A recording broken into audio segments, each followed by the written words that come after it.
டேய் மனோஜ், என்னை இப்படி ஆக்கிட்டியேடா. அம்மா என்ன பாருமா, காட்டுக்குள்ள இருந்து வந்தவ மாதிரி இருக்கேன். இந்த கோலத்துல என்ன யாராவது பார்த்தாங்கன்னா என்ன என்னடா நினைப்பாங்க? ஆண்டி, நீங்க எதுக்காக பயப்படுறீங்க? கோயில்ல வேண்டுதலுக்காக தானே பண்றீங்க. யாருமே எதுவும் நினைக்க மாட்டாங்க. ஆமாம்மா, இதை மட்டும் பண்ணிட்டேன்னா அந்த செய்வினை எடுத்துடலாமா, அதுக்கப்புறம் எந்த பிரச்சனையும் இருக்காது.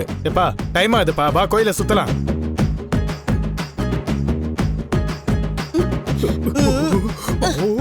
அத முதல்ல அம்மா கொடுங்க, அம்மா கொடுங்க.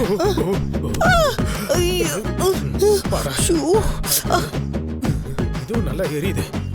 சுடுதுடா. அம்மா, தாயே, அம்மா. இதே வேகத்துல ஓடிட்டா முடிச்சிடலாம் நினைக்கிறேன்.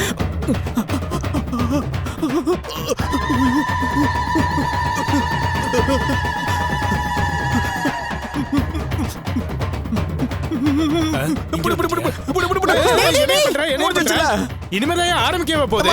டேய், இது என்ன சூரசம்ஹார பட்டாசா? வச்ச உடனே நீ பாட்டுக்கு ஓடுற. நடந்து மெதுவா 3 சுத்து சுத்தணும். முதல்ல சாமியை வேடிக்கை வா.